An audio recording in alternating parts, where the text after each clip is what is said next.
દર્શક મિત્રો, માનવ સર્જિત કે કુદરતી આપત્તિ વખતે જ્યારે સમગ્ર દુનિયાની પ્રજા પરેશાન હોય ત્યારે સૌથી વધારે કસોટી જે તે દેશ, રાજ્ય કે શહેરમાં એડમિનિસ્ટ્રેશન સંભાળતા સત્તાધીશોની થતી હોય છે અને દિવસ રાત રિલેન્ટલેસલી ખાધા પીધા વગર કામ કરવા છતાં પણ ઘણી વખત ક્રિટિસિઝમ અને એકોલેટ્સ સાથે સાથે જતા હોય છે, જેમાં એનું પલ્લું ઘણી વખત નમી જતું હોય છે ક્રિટિસિઝમ તરફ. પરંતુ એક રિસ્પોન્સિબલ સિટીઝન તરીકે આપણી દ્રષ્ટિ અને આપણી ફરજ એમાંથી પોઝિટિવિટી શોધવાની છે. અમદાવાદમાં કોરોનાને કંટ્રોલ કરવા માટે અમદાવાદ મ્યુનિસિપલ કોર્પોરેશન જે પ્રયાસો કરી રહ્યું છે, જેમાં વર્ચ્યુઅલી ને લિટરલ સેન્સ સૌથી વિઝિબલ ફેસ આપણે જે જોઈ રહ્યા છે અમદાવાદના મ્યુનિસિપલ કમિશનર શ્રી વિજય નેહરા, જેઓ પોતે એક જબરદસ્ત ટેકનિકલ બેકગ્રાઉન્ડ એજ્યુકેશનલ લેવલે પણ ધરાવે છે અને we are fortunate sir to have you with us today. Thank you. નમસ્તે. નમસ્તે સર. અને મેં અગાઉ પણ કહ્યું એમ સર કે એક બહુ જ અગત્યનો સવાલ એ છે કે સર જ્યારે ઓન એન એવરેજ પ્રજા, આને હું એ રીતે કહું કે vote food B the demarcation line between self discipline and force discipline. કારણ કે કેટલીક વખત તમે આપેલી છૂટ અને તમારી ભલમનસાઈ અથવા ગુડવિલ એ રીતે રેસિપ્રોકેટ થતી ના દેખાય, ત્યારે એક એડમિનિસ્ટ્રેટર તરીકે દિવસના 16 કલાક કામ કરવા છતાં એક કમિશનર તરીકે આપને પ્રજાને શું કહેવાની ઈચ્છા થતી હોય છે? આપણે બધા જાણીએ છીએ કે આપણા દેશમાં સામાન્ય રીતે લોકો ફંડામેન્ટલ રાઇટ્સ, મૂળભૂત અધિકારો વિશે ખૂબ જ જાગૃત હોય છે, પણ ફંડામેન્ટલ ડ્યુટીઝ આપણા બંધારણમાં જેનો ઉલ્લેખ છે એ અંગે તો મોટાભાગે ભણેલા લોકોને પણ જાણકારી પણ પૂરતી હોતી નથી. અમુક દેશો એવા હોય કે જ્યાં બધું નિયમોનું પાલન સખ્તાઈ કરવાથી જ બધું થઈ જાય, પણ આપણે ત્યાં સમાજની જે રીતની રચના છે એને ધ્યાનમાં લઈને બંનેનું મિશ્રણ, એક બાજુ કાયદાનું પાલન કરાવાય, સખ્તી કરાવાય, અને બીજી બાજુ આપણે ત્યાં લોકોને જાગૃત પણ કરવું જોઈએ અને લોકોને નિયમોનું પાલન કરવા માટે અને આવા સમય ઉપર જ્યારે કપરા સંજોગો ઊભા થાય ત્યારે દરેક વાત લોકો સાંભળે એના માટે લોકો સુધી આપણે વાત પણ અસરકારક રીતે પહોંચાડવી પડે. જી સર, આપે બહુ જ સાચી રીતે અમદાવાદની પ્રજાને સીધી જ ભાષામાં એક વોર્ન કરી છે કે જો તમે આ ડિસિપ્લિન નહીં પાળો તો 31મી મે સુધીમાં કોરોનાથી ઇન્ફેક્ટેડ દર્દીઓનો આંકડો ક્યાં પહોંચી શકે છે? સર, વાસ્તવિક સ્થિતિ અત્યારે કઈ દિશામાં જઈ રહી છે આ કીધા પછી? અત્યારે આપણે એવી પરિસ્થિતિમાં છીએ કે માર્ચ મહિનામાં જે 6000 લોકો વિદેશથી આવ્યા હતા એના લીધે જ અત્યાર સુધી લાખો કેસ થઈ ગયા હોત, પરંતુ એને આપણે 100% સંપૂર્ણપણે એને આપણે કાબુમાં કરી લીધી બાબતને. 6000 જે લોકો બહારથી આવ્યા એમાંથી ફક્ત 14 લોકો જે બહારથી આવનાર હતા એમને ચેપ લાગ્યો અને એમના દ્વારા એક વ્યક્તિ, 15મી એક જ વ્યક્તિ, એમના એક બહારથી આવેલી વ્યક્તિને, ડ્રાઈવર હતા, એમને ચેપ લાગ્યો. પણ મહદ અંશે એવું લાગતું હતું કે પહેલો જે બેટલ હતું એ આપણે સંપૂર્ણપણે જીતી લીધું. પછી એકાએક 30મી માર્ચે આપણને ખ્યાલ આવ્યું કે દિલ્હીમાં જે ઘટના બની એના સાથે સંકળાયેલા ઘણા બધા લોકો કોર્ટ વિસ્તારમાં રહે છે અને આખો હવે એપ્રિલ પૂરું થવા આવ્યું છે. આખી લડાઈ, આ જે એક વિસ્ફોટ થયું કોર્ટ વિસ્તારમાં, એને મર્યાદિત કરવામાં લાગી ગઈ છે. શરૂઆતના તબક્કે ખાસ કરીને 15 થી 20 એપ્રિલની વચ્ચે આપણા કેસો દર ત્રીજા દિવસે ડબલ થતા હતા અને મેં અગાઉ ચર્ચા કરી એ પ્રમાણે કેસો દર ત્રીજા કે ચોથા દિવસે ડબલ થાય છે અથવા દર 8મા દિવસે ડબલ થાય છે. આ બે સ્થિતિમાં ફક્ત 4 દિવસનું નહીં, આમાં હજારો લાખોનો ફેર પડી જાય છે. એટલે આપણે જે મહેનત કરી છે અને આપણે અમદાવાદમાં જે સ્ટ્રેટેજી અપનાવી અને આપણી વ્યૂહરચના એવી હતી કે દુનિયાભરના બધા જ દેશોમાં શું કરવામાં આવી રહ્યું છે એનો આપણે અભ્યાસ કર્યો. સિંગાપોરમાં ટેકનોલોજીનો ઉપયોગ કરીને કોન્ટેક્ટ ટ્રેસિંગ કરવામાં આવ્યું, જેમાં GIS મેપિંગ થાય, GPSનું લોકેશન ટ્રેસિંગ થાય, ફોન કોલ ડેટાનો વ્યાપક ઉપયોગ થાય, ફોરેન્સિક સાયન્સ ઇન્વેસ્ટિગેટર્સ, ક્રિમિનલ ઇન્વેસ્ટિગેટર્સ બધાની સાથે ટીમ વર્ક કરીને આપણે કોન્ટેક્ટ ટ્રેસિંગ કરી. આ વાત આપણે સિંગાપોરથી શીખી. ચાઇનાનું મોડલ બિલકુલ ખરાબ છે કેમ કે આ લોકોએ ફક્ત માહિતી છુપાવવાનો પ્રયાસ કર્યો છે. સાઉથ કોરિયા પાસેથી આપણે એવું શીખવાનો પ્રયાસ કર્યો કે એગ્રેસિવ ટેસ્ટિંગનું શું મહત્વ છે. વધુ પડતું ટેસ્ટિંગ કરવામાં આવે ને સર્વેલન્સ કરવામાં આવે ને કેસને આઇસોલેટ કરી દેવામાં આવે. એટલે અમદાવાદમાં આપણે જે સ્ટ્રેટેજી લગાવી છે એની સ્ટ્રેટેજીનું નામ છે intensive surveillance and aggressive testing. એટલે વધુમાં વધુ ટેસ્ટિંગ ને સર્વેલન્સ કરીને બધા જ કેસોને સામેથી શોધી કાઢવા. આનું નુકસાન થયું છે આપણને? નાનું નુકસાન હું નહીં કહું કે અત્યારે જે દેખાય છે કે આપણા કેસોમાં વધારો જોવા મળે છે. આનો ફાયદો આપણને હવે મે મહિનામાં થશે. જાન્યુઆરી ફેબ્રુઆરીમાં જે તૈયારીઓ આપણે કરી અને માર્ચ મહિનામાં ક્વોરન્ટાઇન કર્યું એનો ફાયદો આપણને પહેલી લડાઈમાં થયું કે બહારથી આવનાર લોકોને આપણે મર્યાદિત કર્યા. એપ્રિલ મહિનામાં ખાસ કરીને એપ્રિલના બીજા પખવાડિયામાં આપણે જે ઇન્ટેન્સિવ સર્વેલન્સ ને એગ્રેસિવ ટેસ્ટિંગ કર્યું છે એનો લાભ ચોક્કસપણે મે મહિનામાં આપણને મળશે અને ઓલરેડી મળતો થઈ ગયો છે. 15 થી 20 એપ્રિલની વચ્ચે દર ત્રીજા કે ચોથા દિવસે આપણા કેસો ડબલ થતા હતા. 20 થી 24 એપ્રિલ વચ્ચે પાંચમા છઠ્ઠા દિવસે, અને આજે આવી પરિસ્થિતિમાં ઓલરેડી આપણે આવી ગયા છે જ્યારે દર 8મા દિવસે કેસો ડબલ થઈ રહ્યા છે. આ ગતિ જે છે એને પકડી રહીએ આપણે તો 15 મેની આજુબાજુ 10 થી 15,000 કેસો હોય એને પહોંચી વળવા માટેનું આપણું આરોગ્ય તંત્ર, હોસ્પિટલનું ઇન્ફ્રાસ્ટ્રક્ચર, મેનપાવર એ બધું પર્યાપ્ત છે. છતાં પણ અમારું પ્રયાસ હવે છે કે 3જી મે લોકડાઉન પૂરું થાય ત્યાં સુધીમાં 11 કે 12 દિવસનું ડબલિંગ રેટ, એટલે ઇન્ફેક્શન વધવાની જે ગતિ છે એને હજુ નિયમિત કરીએ, હજુ કંટ્રોલ કરીએ, અને એમાં જો નાગરિકોનો સાથ સહકાર મળે અને સફળતા મળે તો કદાચ 15 મે સુધીમાં આપણા 10,000 થી પણ ઓછા કેસ કુલ થયા હોય. અને દુનિયાભરનો જે અનુભવ અત્યારે આપણે જોયું છે, યુરોપ, અમેરિકા, દેખીતી રીતે જ અત્યારે ઓલરેડી આપણે યુરોપ અને અમેરિકાના કોઈ પણ દેશના કોઈ પણ શહેર કરતા સારું કામ અત્યારે આપણે અમદાવાદમાં કરી રહ્યા છીએ, અને જે મહેનત છે એનું પરિણામ તો ચોક્કસ મળશે. મારું સ્પષ્ટ માનવું છે કે સામે જઈને અમે જે કેસોને પકડી રહ્યા છીએ એના લીધે સંક્રમણ વધવાનું નથી, એના લીધે કોઈ પણ જાતનું નુકસાન તો થવાનો છે જ નહીં. ફાયદો થશે. ફાયદો કેટલો થશે? 50% કેસો ઘટશે કે 90% કેસો ઘટશે એ સમય બતાવશે. પણ કોમન સેન્સ કે કોઈ પણ વ્યક્તિને ચેપ છે અને એ વ્યક્તિ 15 દિવસ સુધી પબ્લિકમાં ફરી ફરીને સેંકડો લોકોને ચેપ લગાડે એના કરતાં એને જો અમે ઝડપથી પકડી લઈએ અને એને આઇસોલેટ કરી દઈએ, ક્વોરન્ટાઇનમાં મૂકી દઈએ, હોસ્પિટલમાં લઈ જઈએ, તો આ કરવાથી કોઈ પણ જાતનું નુકસાન નથી, ખૂબ ફાયદો છે. એટલે અમે એકદમ આ દિશામાં આગળ વધી રહ્યા છીએ. કોઈ પણ જાતની જે ચર્ચાઓ છે આજુબાજુ એ અમને સંભળાતી જ નથી. કેટલા કેસો થઈ ગયા છે ને આ બધું ગૌણ છે અમારા માટે. અમારો એક જ હેતુ છે કે જે નક્કી કરેલી સ્ટ્રેટેજી છે આ સ્ટ્રેટેજી ઉપર આગળ વધતા રહેવાનું, વધુમાં વધુ કેસ શોધવાના, આઇસોલેટ કરવાનું, ટ્રીટમેન્ટ આપવાનું. દર્શક મિત્રો, જ્યારે કોરોના ભારતમાં આવ્યો, અમદાવાદમાં આવ્યો, ત્યારે શરૂઆતમાં ઘણા બધા પોટેન્શિયલ દર્દીઓ એનાથી ડરતા હતા, ભાગતા હતા, સંતાતા હતા. તો બે પ્રકારે એ લોકોને આઈડેન્ટિફાઈ કરાતા હતા, જે નેહરા સાહેબે કહ્યું કે કેવી રીતે એમને ટ્રેક કરવા સિંગાપુરને એ સ્ટાઇલથી. પરંતુ ફોર્ચ્યુનેટલી થયું એવું કે જે લોકો ભાગતા હતા એમને 15 દિવસમાં બે રીતે પકડી શકાય. એક તો ફોર્સફુલી, અને બીજું કે હવે વોલેન્ટરીલી ઘણા બધા સામેથી ટેસ્ટ કરાવતા આવતા થયા છે. એમણે જે સમજાવ્યું, નેહરા સાહેબ, દર્શકોને એ જાણવામાં વધારે રસ છે કે ફોર્સફુલી તો આપણી પાસે આપ કરી શકો છો, આપની પાસે ફોર્સ છે, પણ એવું તો શું કર્યું કે લોકો વોલેન્ટરીલી હવે સામેથી આવતા થયા છે? આ સમજ કેળવી એ બહુ મહત્વપૂર્ણ છે કે ફોર્સનો ઉપયોગ ક્યારે કરવાનો અને લોકોને સમજાવવાનું ક્યારે. જ્યારે એક જ દિવસમાં અમારે થૂકવાની બાબતનો 5 દિવસમાં મેસેજ એક મોકલવાનું હતું, એટલે 5 દિવસમાં આપણે 6,000 લોકોને પકડીને દંડ કર્યું અને 27 લાખ રૂપિયાનો દંડ કર્યો. એ દંડ કરવાનો સમય હતું. ટૂંક સમયમાં લોકોને એક ટેવ બદલવા માટે જરૂરી હતું. માસ્કનો નિર્ણય કર્યો આપણે. 24 કલાકમાં 80 લાખની વસ્તી ધરાવતા શહેરમાં બધા સુધી આ માહિતી પહોંચી ગઈ કે માસ્ક ફરજિયાત છે, અને એના માટેનો નિર્ણય અમલ થઈ ગયો અને બધા નાગરિકો મહદઅંશે એનું પાલન કરતા થઈ ગયા. પરંતુ કોઈનું બ્લડ સેમ્પલ લેવું હોય, કોઈને હોસ્પિટલમાં લઈ જવું હોય, કોઈના આરોગ્યની કાળજી લેવી હોય તો એમાં બળપ્રયોગ ના ચાલે.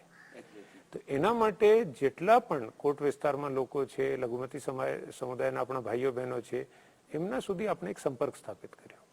જે ધાર્મિક આગેવાનો છે, રાજકીય સામાજિક આગેવાનો વિસ્તારના છે, એ બધા સાથે આપણે એક વાર્તાલાપ કર્યું, એમનો વિશ્વાસ સંપાદન કર્યું અને એમને ચોખ્ખું જણાવ્યું કે ભાઈ અમે જે કરી રહ્યા છીએ, અમારા ખાસ કરીને આજે એએમસીના આજે સેંકડો વર્કર આજે ચેપ એમને લાગી જાય છે, રિસ્ક હોય છે, જીવના જોખમે જઈને તમારા ઘર સુધી આવી રહ્યા છે. એનો એક જ હેતુ છે. અમારા માટે દરેક નાગરિકનું જીવન મહત્વપૂર્ણ છે. અમને ધર્મ, જ્ઞાતિ કે આર્થિક સ્થિતિ એમની દેખાતી નથી અને અમારે એમનું જઈને મદદ કરવાની છે. આ વાત હવે ધીમે ધીમે બધા જ લોકોને સમજાઈ રહી છે. જેમ જેમ સમજાય છે તેમ તેમ લોકોનું સાથ સહકાર હવે વધુ મળતું થયું છે અને એટલીસ્ટ હવે અમારી ટીમો પાછળ પહેલા જે હુમલા કરતા હતા કે આવી બધી બાબત હતી એનાથી બહાર આવીને બધા સહયોગ આપતા થયા છે. જો કે લોકડાઉનની બાબતમાં હજુ પણ મને લાગે છે કે ઘણા બધા નાગરિકોએ, ખાસ કરીને કોટ વિસ્તારમાં જે અગાઉ કરફ્યુ હતું, આવા બધા વિસ્તારોમાં હજુ નાગરિકો આમાં બધું સારું અમને સહકાર આપી શકે અને એમ થાય તો હજુ અમારી આ લડત જે છે એમાં અમને મદદ મળે. નહેરા સાહેબ, કોરોનાની ટ્રીટમેન્ટ કરતા ડોક્ટર્સ અને પેરામેડિકલ સ્ટાફમાં શરૂઆતમાં ઘણા દિવસ સુધી એક એવી ફરિયાદ હતી કે અમે જીવ જોખમમાં મૂકીને આ કાર્ય કરીએ છીએ, અમારી પાસે અમને પ્રોટેક્ટ કરી શકાય એવી world class up to date અથવા તો અપ ટુ ધ માર્ક એવી કીટ છે નહીં અને કેટલીક કીટ એઝ એવરીબડી નોઝ કે પાછી પણ મોકલવી પડી, ઇમ્પોર્ટ કરેલી. તો અત્યારે આવી સ્થિતિમાં સામા પ્રવાહે તરીને જે લોકો ટ્રીટમેન્ટનું કામ કરે છે એમના માટે અત્યારે આપણે એમને પ્રોટેક્ટ કરવાની લેટેસ્ટ સ્થિતિ અથવા ઇક્વિપમેન્ટ્સ કયા છે? જો જ્યારે લડાઈ ચાલતી હોય ત્યારે ફ્રન્ટ લાઇનમાં જે લોકો લડાઈ લડતા હોય એમને પૂરતા સાધન સામગ્રી આપવા અને એમનું મનોબળ જાળવી રાખવું, આ બંને અમારા માટે મહત્વપૂર્ણ છે. એટલે જ્યારે કોટ વિસ્તારમાં જ્યાં દાણી લીમડામાં શફી મંજિલ છે ત્યાં એક જ જગ્યાએ 50 કેસ આવેલા છે, એને ક્લસ્ટર ક્વોરન્ટાઇન કરેલો, ત્યાં હું જાતે 2 વાર ગયો છું ફક્ત એના માટે કે મારા સ્ટાફનું મનોબળ જે છે એ જળવાઈ રહે. એમને એવું થાય કે ભાઈ આપણે જ્યારે પેશન્ટને જઈને વાત કરીએ છીએ ત્યારે આપણને એક N95 માસ્ક જોઈએ, બાકી સામાન્ય કાળજી બધા જ લોકો લેતા થયા છે. બધા લોકોને આ બાબતથી શું માહિતગાર કરાયા છે, બધાને તાલીમબદ્ધ કરાયા છે.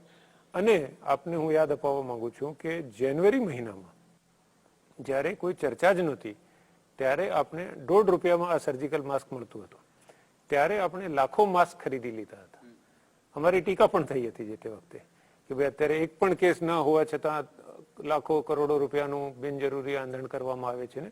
અને મોટા ભાગે બધા લોકોએ અત્યાર સુધી અમારી ટીકા આના માટે જ કરી છે કે અમે વધુ પડતા ગંભીર થઈ રહ્યા છે, વધુ સિરિયસ થઈ રહ્યા છે, વધુ તૈયારીઓ કરી રહ્યા છે. પણ મારું માનવું છે કે આવી અપ્રત્યાશિત ઘટનાઓ, આવી અભૂતપૂર્વ ચુનૌતીઓ જ્યારે આવતી હોય ત્યારે આપણે we have to start early, વહેલા સમયસર તૈયારી શરૂ કરવી પડે અને ઓવર પ્રિપરેશન, વધારે પડતું પ્રિપરેશન કરી લેવું એ જ સારું છે.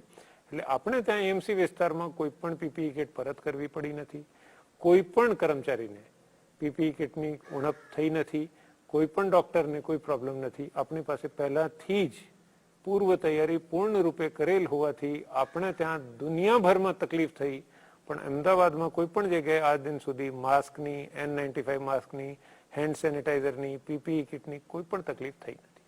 That is really amazing sir.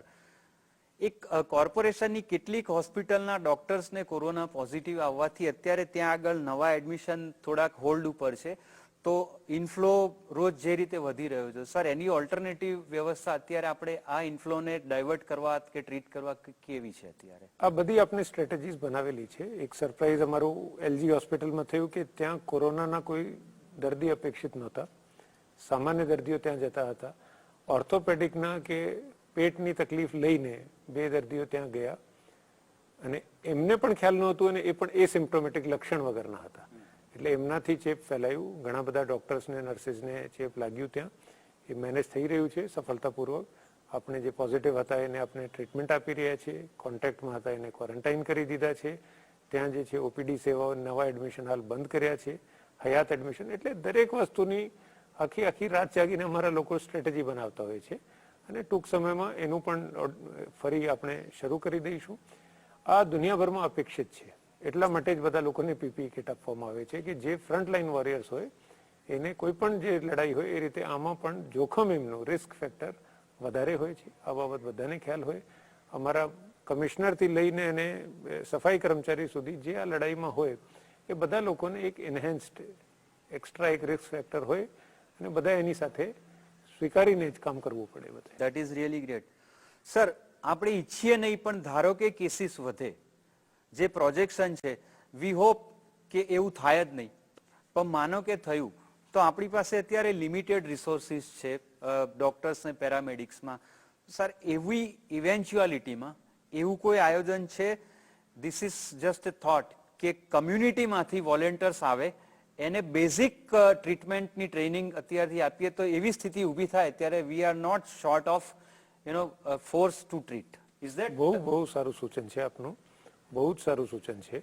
અને આપણે નવા માનવ સંસાધનો લેવા માટે પણ મહેનત કરી લીધી, અમુક નવા લોકોએ લઈ લીધા, અમુક આપણે બીજા રિસોર્સિસ આપણે ઓલરેડી આઈડેન્ટિફાઈ કરી રહ્યા છીએ કે ક્યાંથી વધુ રિસોર્સિસ આપણને મળે. અને એના માટે અત્યારે જે સકારાત્મકતાનો માહોલ સમાજમાં છે એટલે ચોક્કસપણે આપણને જરૂર પડશે ત્યારે આપણે આવા વોલન્ટિયર્સ પણ લઈશું, એમની પણ નિમણૂક કરીને તાલીમ કરશું. અને જેમ પરિસ્થિતિ જેમ જેમ આગળ વધશે ત્યારે પરિસ્થિતિ કઈ રીતે નિર્માણ પામે છે એનું આકલન કરીને યોગ્ય પગલાં અને રિસ્પોન્સ, જો કે ઓલરેડી અમે બધા જ planning, scenario analysis, plan A, B, C, D, આમ થાય તો આવું કરશું, આવી પરિસ્થિતિ થશે તો આવું કરશું, આટલા દર્દીઓ હશે તો હોસ્પિટલમાં જશે, વધુ દર્દીઓ હશે તો એના માટે કોવિડ કેર સેન્ટર, આપણે 2 મહિના પહેલાથી કોવિડ કેર સેન્ટરનું પ્લાનિંગ કરી રાખ્યું, આજે હવે કામ લાગી રહ્યું છે. સમરસ હોસ્ટેલમાં આપણે જ્યારે કરતા હતા તો બધાનું એવું હતું કે આ તો હોસ્પિટલ વગર તમે કઈ રીતે ચલાવશો, પણ આપણું હતું કે ચોક્કસ પ્રમાણ, ચોક્કસ આમાં સૂચના આવશે જ. અને હોસ્પિટલને આપણે લોડ ઓછું કરવા માટે આવા આઈડિયા હોવા જોઈએ. અને આપણે દેશની પહેલી સૌથી મોટી કોવિડ કેર સેન્ટર શરૂ કરી અને આજ રોજ આપણે વાત કરી છે ત્યારે 600 દર્દીઓ ત્યાં સારી રીતે સાર સંભાળ હેઠળ છે. અને સર આ પ્રકારનો ફોર્સ વોલેન્ટિયર્સનો તૈયાર થાય તો એમાં માત્ર ફાયદો ને ફાયદો જ છે, કારણ કે એનો કોઈ મિસયુઝ કરી શકે એવી શક્યતા જ નથી. જેમ એક એરિયામાં પોલીસે 100 જેટલા વોલેન્ટિયર્સને 4 રસ્તા ઉપર ફરજ બજાવવા માટે રોક્યા, તો એ ફરજ પૂરી થઈ ગઈ, એ દિવસો પૂરા થઈ ગયા, but it went to their head, અને પછી સોસાયટીમાં બી લાકડી લઈને જ ફરે, જે આમાં થાય એવું નથી. It's a very good idea if the need arises. Sir, last question. છેલ્લા મેડિકલ રિસર્ચ અને ઇઝરાયલમાંથી આવતા કેટલાક ઓથેન્ટિક રિપોર્ટ્સ પ્રમાણે, ઇફ વી ગો બાય, અમેરિકામાંથી પણ આવ્યું છે કે પહેલા જે ખાલી ઇલ્યુઝન હતું કે ગરમીમાં કોરોનાના COVID-19 નું જે આઉટર લેયર છે પ્રોટીનનું મેલ્ટ થઈ જાય છે, એટલે બધાને એવું હતું કે 25 ડિગ્રી અમદાવાદનું ટેમ્પરેચર જશે ફેબ્રુઆરી પછી, ત્યારે અહીંયા આવશે જ નહીં. એવું થયું નહીં. ઓલરેડી અહીંયા છે જ, એની અસર ના થઈ. પણ ફોર્ચ્યુનેટલી એવું કંઈક છેલ્લે આવ્યું છે કે 35 ડિગ્રીની ઉપર જાય તો એનું આઉટર લેયર મેલ્ટ થઈ જાય છે અને ઓટોમેટિક સબસાઇડ થઈ જાય છે. આવી એક માન્યતા અથવા તો સાયન્સ બેઝ એક રિપોર્ટ આવ્યો છે, એની ઓથેન્ટિસિટી હજી અમદાવાદમાં તો પ્રૂવ થઈ રહી નથી, કારણ કે 42 ડિગ્રીએ પહોંચ્યા પછી પણ કેસીસ તો વધી જ રહ્યા છે. Sir, what is the logic behind this? Corona વિશે અત્યાર સુધી એક જ વસ્તુ સાચી નીવડી રહી છે કે મોટા ભાગે જે કંઈ નિષ્ણાતોએ કીધું છે એ ખોટું પડ્યું છે. એક્ઝેક્ટલી. એટલે આપણે કોઈ પણ વાતને માનીને ચાલી શકીએ નહીં. આપણે તમામ તૈયારીઓ તમામ રીતે રાખવી પડે. 35 ડિગ્રીનું કોઈ લોજિક નથી. 37 ડિગ્રી તો મનુષ્યના શરીરમાં એ સારી રીતે ફલે ફૂલે છે. 37 ડિગ્રી ઇઝ બોડી ટેમ્પરેચર. એટલે અમે તો આ કોઈ પણ નિષ્ણાતોની આ જે સલાહ અધકચરાયેલી આવે છે એને બહુ માન આપતા નથી. અમે જે વર્લ્ડ હેલ્થ ઓર્ગેનાઇઝેશન, ભારત સરકાર, રાજ્ય સરકારની જે સૂચના આવે એને ધ્યાનમાં લઈને કામ કરીએ છીએ. અને ધ્યાનથી કામ આ જ કરવાનું કે જેટલા પેશન્ટ હોય એમાં ઓછામાં ઓછું ઇન્ફેક્શન થાય, સોશિયલ ડિસ્ટન્સિંગ થાય, લોકડાઉનના નિયમોનું પાલન થાય, માસ્ક પહેરે, હેન્ડ વોશિંગ અને માસ્ક, આ 2 મુદ્દા જે છે એ સૌથી વધુ મહત્વપૂર્ણ છે. જે બધાને ખ્યાલ છે કે આ કામ કરે છે અને કરે જ છે. બધા લોકો જો માસ્ક પહેરતા થાય અને વારંવાર હાથ ધોતા થાય, અને જો બધા ઘરે જો રહેવાની વાત 100% લોકો માની લે તો 14 દિવસમાં સ્ટોરી પૂરી થઈ જાય. એક્ઝેક્ટલી. પણ આપણે ત્યાં તકલીફ છે કે બધા લોકો ગમે તેમ આ વાત માનતા જ નથી. એટલે આપણને 90%, 95% સાથ સહકાર મળે છે અને 5% લોકો જે છે એ કોરોનાને મદદ કરી જાય છે અજાણતામાં પણ. એટલે આપણે 100% લોકોનો સાથ સહકાર મેળવતા હવે સમાજે શીખવું પડશે. સર, એક બહુ પોઝિટિવ ઓબ્ઝર્વેશન અમે લોકોએ કર્યું છે કે જ્યારે કોઈ મોટી શહેરની અંદર કોઈ આફત કે કોઈ ઇવેન્ટ પણ આવે ત્યારે વહીવટી પાંખ અને ચૂંટાયેલી પાંખ વચ્ચે કામગીરી અંગે કેટલાક ઈગો ક્લેશિસ કે ડિફરન્સીસ થતા હોય છે, અને it reaches to heated exchanges also. ઘણા બધા શહેરોમાં આ 2 પાંખો વચ્ચે આવું થયું છે. Fortunately, diplomatically and amicably, you haven't let that happen in the adverse conditions in Ahmedabad. Sir, બીજા કોર્પોરેશનોને આ આપે કેવી રીતે કર્યું? આ સંયોજન એક એમિકેબલ સોલ્યુશન્સ કે we just want you to give a small account of that. જો આનો શ્રેય સંપૂર્ણપણે અમારા માનનીય મેયર શ્રી બિજલબેન પટેલ, અમારા ડેપ્યુટી મેયર શ્રી દિનેશભાઈ, અમારા standing committee chairman Shri Amulbhai Bhatt છે, અમારા નેતા શાસક પક્ષ છે શ્રી અમિતભાઈ શાહ, અમારા દંડક રાજુભાઈ અને બીજા તમામ કોર્પોરેટરો, વિરોધ પક્ષના પણ બધા જ લોકો પાર્ટી લાઈન બધું જ ભૂલીને ને આ વહીવટી પાંખ, ચૂંટાયેલી પાંખ, આ બધું હવે કોઈ આમાં ગૌણ થઈ જાય છે અને બધા મળીને એકજૂટ થઈને ટીમ વર્કથી આપણે આ ચુનૌતીનો સામનો કરવાનો છે. સદનસીબે અમારું જે ટીમ વર્ક છે બધાનું સાથે ચાલીને કરીએ છીએ. અમે દરરોજ એકબીજા સાથે ફોન ઉપર વાત કરીએ છીએ, વોટ્સએપ વિડીયો કોલ કરીએ, ઝૂમ કોલ કરીએ, અઠવાડિયામાં 2 વખત રૂબરૂ પણ મળી લઈએ છીએ અને સતત માર્ગદર્શન બધાનું મળી જાય. લોકોની જે ફરિયાદો છે એમના દ્વારા અમારા સુધી પહોંચી જાય, અમારે જે વાત લોકો સુધી પહોંચાડવી હોય એ એમના મારફતે પહોંચાડી શકાય. એટલે ટીમ વર્કથી કામ કરવું એ બહુ જ જરૂરી છે. સદનસીબે અમદાવાદમાં અત્યારે આ એક ટીમ વર્ક ખૂબ સારી રીતે ચાલી રહ્યું છે અને એનો શ્રેય હું તો માનનીય મેયરશ્રી અને બધા ચેરમેનશ્રીને બધા ચૂંટાયેલા પદાધિકારીઓને જ આપીશ. જો બીજા શહેરના પોલિટિકલ લીડર્સ કે વહીવટી અધિકારીઓ આ પ્રોગ્રામ જોઈ રહ્યા હોય તો એમના માટે પણ આ મેસેજ છે. અને એક બીજું સરસ અમદાવાદના નગરજનો તમે 2 દિવસથી માર્ક કરી રહ્યા છો કે સ્ટોમ વોટર અને ડ્રેનેજ અને પીવાના પાણીની કેટલીક લાઈનો જેનું કામકાજ ભયંકર ટ્રાફિકમાં થતું હોય છે, એ છેલ્લા 2-3 દિવસથી વી આર ઓબ્ઝર્વિંગ કે આ સમયે જ્યારે ટ્રાફિક નથી ત્યારે એનો લાભ લઈને એ કામ અત્યારે ટાઈમસર શરૂ થયું છે. Sir, without a word being said, we notice that and thank you very much in the best interest of the city sir.